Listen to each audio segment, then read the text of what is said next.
हर हर महादेव। नमस्कार दोस्तों, स्वागत है आप सभी का एक बार फिर से हमारे इस चैनल सात्विक जानकारी चैनल पर। दोस्तों, अगर आप अपनी लाइफ में कुछ नया सीखना चाहते हैं तो चैनल को सब्सक्राइब जरूर करिएगा। दोस्तों, सावन सोमवार व्रत में क्या खाए क्या नहीं खाए, सावन में लहसुन प्याज खाए या ना खाए, व्रत में नमक खाए या ना खाए, सावन में पति पत्नी को दूरी क्यों बनानी चाहिए और कौन से रंग के कपड़े नहीं पहनने चाहिए, ऐसी कौन सी है जिन्हें सावन के दौरान हमें भूल कर भी नहीं करना चाहिए। साथ ही सावन के इस पवित्र महीने में कितने सोमवार पड़ेंगे और सावन की समाप्ति कब है, आइए जानते हैं सब कुछ इस वीडियो में। दोस्तों, सावन का महीना कोई मामूली महीना नहीं होता। यह महीना साक्षात प्रेम की सौगात लेकर आता है, जिस कारण भक्तों को बड़ी बेसब्री से इंतजार रहता है। सावन का महीना इतना पवित्र होता है जिसका आप अंदाजा भी नहीं लगा सकते। सावन का त्योहार भारत में तो मनाया जाता ही है, लेकिन क्या आप जानते हैं विदेशों में सावन का पवित्र महीना बड़े जोरों शोरों के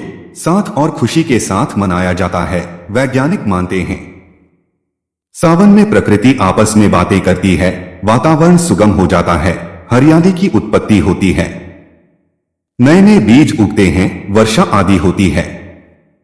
हर मौसम में हरियाली साक्षात महादेव का स्वागत करती है, महादेव से बातें करती है।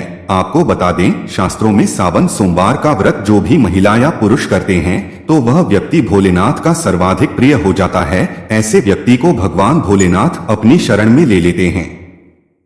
दोस्तों, सावन में कावड़ यात्रा का क्या कहना। शास्त्रों के अनुसार माना जाता है कि सबसे पहले कावड़ यात्रा भगवान परशुराम ने भगवान शिव के समर्पित अपने कांधे पर उठाई थी और तभी से भगवान शिव को प्रसन्न करने के लिए कावड़ यात्रा की जाती है। लेकिन क्या आप जानते हैं, सावन में 10 ऐसे नियम हैं जो आपके लिए बहुत ही आवश्यक है। अगर आप इन पालन अपने जीवन में नहीं करते हैं तो आपको भगवान शिव के क्रोध का सामना करना पड़ सकता है। आपके पूरे परिवार को गरीबी, निर्धनता और बर्बादी का सामना करना पड़ सकता है। दोस्तों, आज का वीडियो बहुत ही सुंदर है। वीडियो को अंत तक जरूर देखें, क्योंकि अधूरा ज्ञान हमेशा खतरनाक साबित होता है। इसलिए वीडियो को पूरा अंत तक जरूर देखें और सच्चे दिल से कमेंट बॉक्स में लिखें हर हर महादेव, ओम नमः शिवाय। वीडियो को लाइक भी जरूर करें। अब सबसे पहले हैं सावन सोमवार व्रत की तारीख। पहले सोमवार का व्रत 22 जुलाई को, दूसरे सोमवार का व्रत 29 जुलाई को, तीसरे सोमवार का व्रत 5 अगस्त को, चौथा सोमवार व्रत 12 अगस्त को, पांचवा व्रत 19 अगस्त को रखा जाएगा। अब जान लेते हैं सावन सोमवार के व्रत में क्या खाना चाहिए और क्या नहीं खाना चाहिए। अगर आपने सोमवार का व्रत रखा है तो आप इस दिन सात्विक भोजन ही करें, यह निर्जला नहीं होता। अगर आपने फलाहार का संकल्प लिया है तो नमक भूलकर भी ना खाएं। आप फल वगैरह ही खाएं और कुछ मत खाना। व्रत में बाहर का गन्ने का जूस मत पीना, उसमें नमक पड़ा होता है। उनके बर्तनों में भी नमक पड़ा होता है और वह नमक आपके मुंह में जाएगा तो आपका व्रत खंडित हो जाएगा। व्रत में डिब्बा बंद जूस भी नहीं पीना चाहिए, उसमें कई केमिकल्स पड़े होते हैं जिससे व्रत टूट जाता है। दोस्तों, सावन में जब भी शुक्रवार का दिन पड़ता है तब खट्टा भूलकर भी मत खाना, क्योंकि माता संतोषी इस दौरान जागृत अवस्था में होती है, वह रुष्ट हो जाएंगी। इस दिन आप पानी पूरी, इमली की चटनी, खट्टे फल आदि जाने अनजाने में भी मत खाना, क्योंकि इससे माता संतोषी क्रोधित हो जाएंगी। एक बार माता संतोषी रुष्ट हो गई तो आपको जिंदगी भर कष्ट भोगने पड़ेंगे।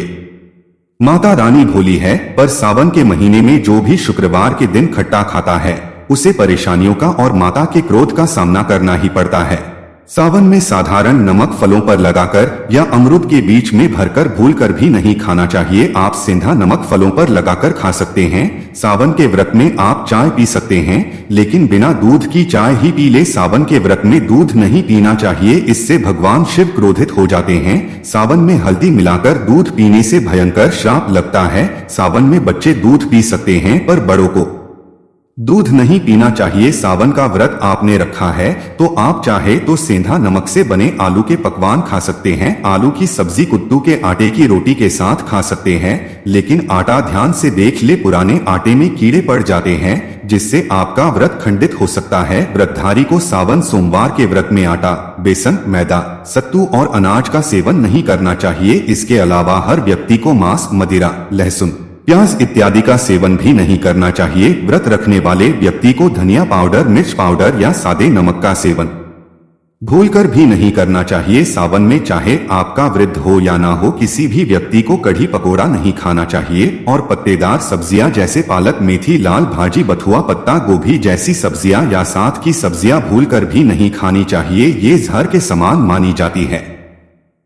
इनमें कीड़े आ जाते हैं, मकोड़े वगैरह आ जाते हैं और जो भी व्यक्ति सावन में बैंगन की सब्जी खाता है उस व्यक्ति को घोर पाप लग जाता है। इसी कारण लोग द्वादशी और चतुर्दशी पर बैंगन नहीं खाते। पत्तेदार सब्जियां क्यों नहीं खाई जाती, इसके पीछे एक पौराणिक कथा है। दोस्तों, सावन के पवित्र महीने में कौन सी गलतियां नहीं करनी चाहिए? ये गलतियां पाप का भागीदार तो बनती ही है, साथ ही साथ ऐसा व्यक्ति में अटका रह जाता है। सावन में घर के सभी लोगों को सुबह जल्दी उठना चाहिए और जितना जल्दी सके कम से कम पहला सावन स्नान अवश्य करें। परिवार में सबको स्नान करना चाहिए। अगर कोई बीमार है तो उस पर गंगाजल के छींटे मार दे। सावन में किसी भी गरीब का अपमान न करें, क्या पता उस गरीब के रूप में भगवान शिव हो, क्योंकि भगवान शिव सावन में अपने भक्तों की परीक्षा लेने आते हैं। सावन में देर तक सोने वाली महिला का पति बर्बाद हो जाता है और उसकी मृत्यु निकट भविष्य में जल्दी हो जाती है। इसलिए पति उठने से पहले सावन में हर स्त्री को जल्दी उठ जाना चाहिए और भगवान शिव की पूजा करनी चाहिए। सोमवार व्रत आपको अवश्य करना चाहिए। ऐसा करने से धन लक्ष्मी का वास होता है। सावन में पति पत्नी को सहवास नहीं करना चाहिए। अगर आपने व्रत रखा है या आपकी पत्नी ने व्रत रखा है तो आप दूरी बनाकर रखें, क्योंकि ऐसा व्यक्ति इस दौरान भगवान शिव की शरण में होता है। सावन में घनघोर काले वस्त्र पहनकर शिव मंदिर में जाना चाहिए। चाहे तो आप अपने घर में काले वस्त्र पहन सकते हैं, लेकिन मंदिर में भूलकर भी जाना नहीं चाहिए और व्रत में भी काले वस्त्र नहीं पहनने चाहिए। वैसे तो सावन में लहसुन, प्याज नहीं खाना चाहिए, पर यदि आपका व्रत है तो उस दिन तो पूरे परिवार को लहसुन प्याज से परहेज करना चाहिए। सावन के घर में गंदगी नहीं होनी चाहिए, इससे प्रकृति नाराज हो जाती है। सावन में आपके घर का जो मंदिर है उसमें माचिस के खाली पड़े डिब्बे या माचिस नहीं। सावन में घर में किसी भी व्यक्ति को गाली नहीं देनी चाहिए, चुगली आदि नहीं करनी चाहिए। पत्नी को अपशब्द नहीं कहना चाहिए और नहीं पति को अपशब्द कहने चाहिए, इससे भगवान शिव आपको श्राप दे देते हैं। सावन में जो भी व्यक्ति दूध में हल्दी डालकर पीता है उसके ऊपर महाकाल का क्रोध बरसता है। सावन में बाल, नाखून नहीं काटने चाहिए, दाढ़ी वगैरह नहीं बनानी चाहिए या आपको पहले कर लेना चाहिए। कोई ज्यादा समस्या हो तो आप ऐसा कर सकते, शिव जी से क्षमा अवश्य मांग ले। सावन में शरीर पर तेल नहीं लगाना चाहिए। माता पिता का सम्मान करना चाहिए, क्योंकि माता पार्वती को माँ और भगवान शिव को पिता माना जाता है, इसलिए माता पिता में इन दोनों का वास होता है। माता पिता का आदर करने से भक्त शिव और माँ भगवती प्रसन्न होते हैं। सावन में देवी देवता से जुड़ी कोई भी चीज उपहार के तौर पर कभी भी किसी को ना दे, नहीं तो भगवान शिव आपके घर से सदैव के लिए चले जाएंगे। आप जानते सावन के इस पवित्र महीने में शिवलिंग पर कौन कौन सी चीजें नहीं चढ़ाना चाहिए जिससे कि आपको ना लगे पाप? तो दोस्तों, शिव पुराण के अनुसार शिव भक्तों को कभी भी भगवान शिव को तुलसी, हल्दी और सिंदूर सहित यह 6 वस्तुएं नहीं चढ़ाना चाहिए। पौराणिक कथा के अनुसार केतकी के फूल ने ब्रह्मा जी के झूठ में साथ दिया था, जिससे नाराज होकर भगवान भोलेनाथ ने केतकी के फूल को श्राप दिया, इसलिए केतकी का शिवलिंग पर चढ़ाया नहीं जाता। नारियल का पानी भी शिवलिंग पर कभी अर्पित नहीं करना चाहिए। शंख से जल भी भगवान भोलेनाथ को नहीं चढ़ाना चाहिए। शास्त्रों के अनुसार सुबह 5 बजे से लेकर सुबह 11 बजे तक शिवलिंग पर जल चढ़ाना बहुत ही शुभकारक और अत्यंत मंगलकारी माना जाता है। कभी भी शाम के समय शिवलिंग पर जल चढ़ाएं। शास्त्रों के अनुसार शिवलिंग पर काली मिर्च चढ़ाने से रोगों का नाश होता है, साथ ही सुख की प्राप्ति होती है। घर में कभी भी अंगूठे के आकार से बड़ा शिवलिंग नहीं रखना चाहिए और शिवलिंग पर जल धारा अवश्य होनी चाहिए। भगवान भोलेनाथ को टूटे हुए अक्षर कभी भी अर्पित नहीं करने चाहिए, इससे वह क्रोधित हो जाएंगे। सावन के पवित्र महीने में कटे फटे बेलपत्र शिवलिंग पर अर्पित नहीं करने चाहिए। बेलपत्र की संख्या 3 होनी चाहिए। पत्ते पूरे साबुत होने चाहिए। आप 6 महीने पुराना बेलपत्र भी शिवलिंग पर अर्पित कर सकते हैं, लेकिन वह कटा ना हो। 6 महीने तक बेलपत्र पवित्र और शुभ माना जाता है। दिल से बेलपत्र शिवलिंग पर चढ़ाने से 21 मनोकामनाएं पूर्ण हो जाती है। भगवान शिव को दूध में पानी डालकर भी नहीं अर्पित करना चाहिए। इससे आपको फल भी उसी तरह का मिलेगा। भगवान शिव को एक बूंद भी आप अर्पित कर सकते हैं, पर दूध शुद्ध होना चाहिए और आपका मन भी शुद्ध होना चाहिए। शास्त्रों के अनुसार पीतल के पात्र से शिवलिंग पर दूध चढ़ाना सबसे उत्तम बताया गया है। धार्मिक कर्म का पीतल के बर्तनों का विशेष महत्व बताया गया है। विवाह अधिकारियों में इसीलिए पीतल के बर्तनों का प्रयोग किया जाता है। आपको बता दें, सोमवार को पीतल के पात्र से शिवलिंग पर दूध से अभिषेक करना शुभकारक बताया गया है। स्टील और प्लास्टिक से बने बर्तन का प्रयोग ना करें। शिवलिंग पर जल चढ़ाते समय बोझल आपके पैरों के पास नहीं जाना चाहिए, इसे अशुभ माना जाता है। उसे लांघना भी नहीं चाहिए, उसे हम जलहरी कहते हैं। सावन में जल अपने घर का होना चाहिए, मंदिर से ही जल भरकर मंदिर अर्पित नहीं करना चाहिए, इससे आपका भाग्य खराब हो सकता है।